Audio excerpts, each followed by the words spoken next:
Assalamualaikum warahmatullahi wabarakatuh. Halo sahabat Hermina, saya Dr. Hadianti, spesialis penyakit dalam, konsultan penyakit tropik infeksi, bekerja di Rumah Sakit Hermina.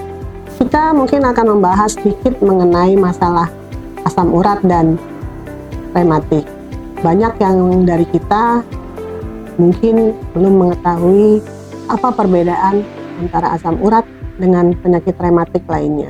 Kedua penyakit ini sebenarnya adalah penyakit yang bisa dibilang serupa tapi tidak sama. Keduanya ini menyerang kepada jaringan sendi, masuk ke dalam golongan penyakit artritis. Dua-duanya menyebabkan peradangan pada sendi kita. Kemudian dua-duanya juga hampir menyebabkan gejala yang sama.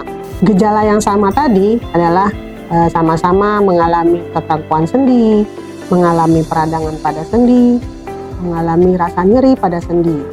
Dan selain gejala-gejala yang saya sebutkan tadi, kedua penyakit ini juga akan menyebabkan pembekakan, yaitu ditandai dengan kemerahan, kemudian pada perabaan tentunya akan merasakan nyeri.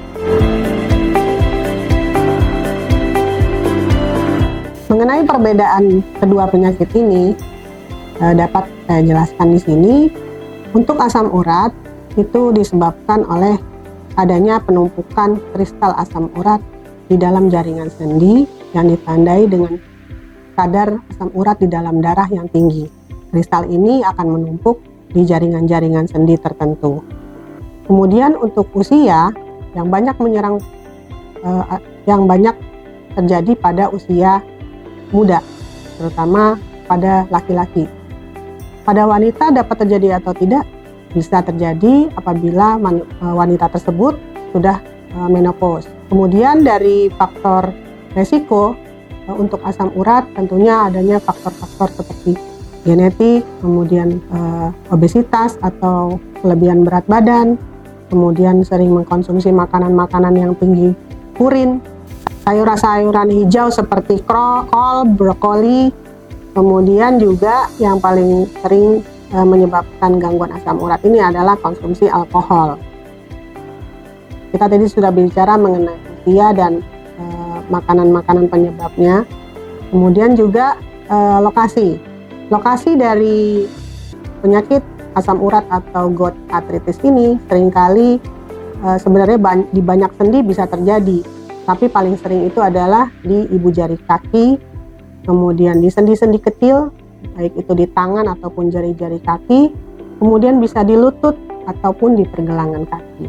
Dan di lokasi ini seringkali timbulnya tidak mengenal waktu, bisa sepanjang waktu atau hilang timbul. Untuk pengobatan di antara kedua penyakit ini juga ada perbedaan tentunya ya.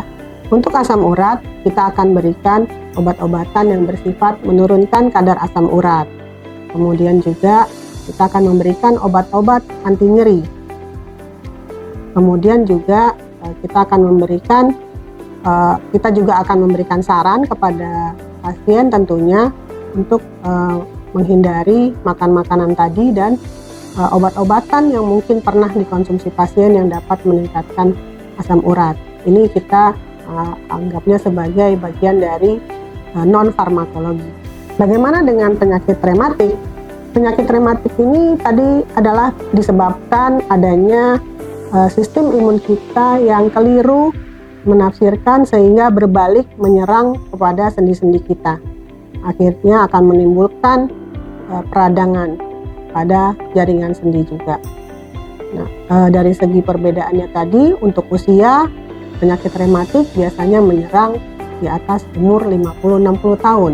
Terbanyak adalah wanita.